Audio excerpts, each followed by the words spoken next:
Assalamualaikum warahmatullahi wabarakatuh. Saya Sri Fauzia. Di praktikum kedua ini, mata kuliah praktikum IPA di SD dengan materi simbiosis. Yang pertama, kita mempersiapkan alat dan bahan. Ada alat tulis, lembar hasil pengamatan, dan lingkungan sekitar. Ada 3 simbiosis yang kita akan amati, yaitu simbiosis parasitisme, komensalisme, dan mutualisme. Yang pertama yaitu simbiosis parasitisme, di mana satu pihak diuntungkan dan pihak lain dirugikan. Yang pertama, antara nyamuk dan manusia. Nyamuk menggigit manusia untuk mengambil darah manusia. Yang kedua adalah kutu rambut dan manusia.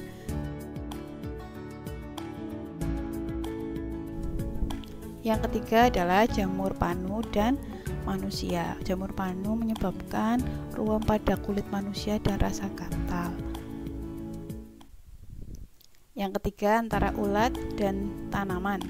Ulat akan memakan daun tanaman yang menyebabkan produksi tanaman akan berkurang, dan yang diuntungkan adalah ulat dengan memperoleh makanan. Keempat adalah antara benalu dan pohon mangga. Bisa dilihat pohon mangga itu dipenuhi dengan tanaman benalu yang hidup di atas pohon mangga. Terkadang bisa sampai menyebabkan pohon mangga yang dihinggapi menjadi mati karena terlalu banyak dihinggapi oleh benalu.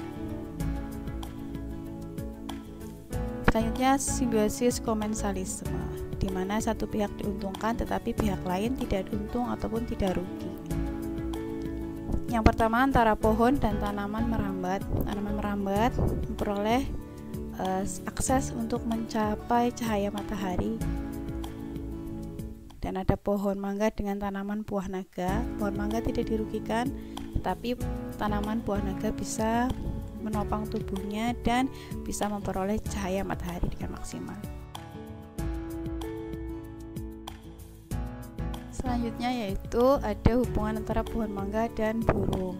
Burung membuat sarangnya di pohon mangga, dan pohon mangga tidak dirugikan, tapi yang diuntungkan adalah sarang burung. Yang ketiga adalah simbiosis mutualisme, di mana kedua belah pihak diuntungkan. Yang pertama ada hubungan antara lebah dan tanaman bunga. Lebah akan menghisap nektar dari bunga sebagai makanan mereka, dan bunga akan memperoleh manfaat berupa dibantu penyerbukannya melalui gerakan serangga yang hinggap di atas bunga. Selanjutnya yaitu hubungan antara kupu-kupu dan bunga bougainville. Prinsipnya sama dengan lebah dan tanaman bunga. Kupu-kupu mencari makan pada nektar bunga, kemudian bunga juga diuntungkan dengan penyerbukan melalui kaki-kaki kupu-kupu. Selanjutnya yaitu hubungan antara manusia dan tumbuhan. Manusia memperoleh keuntungan dari tumbuhan berupa oksigen, dan tumbuhan memperoleh keuntungan berupa karbon dioksida dari hasil respirasi manusia untuk proses fotosintesis tumbuhan.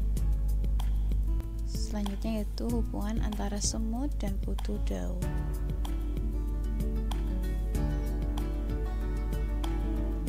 Berikutnya antara bakteri rhizombium dengan akar tanaman kacang.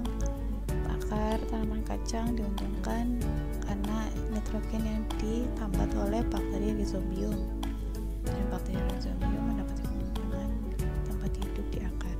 Kemudian setelah semua identifikasi dilakukan, tulis semua hasilnya pada lembar hasil pengamatan.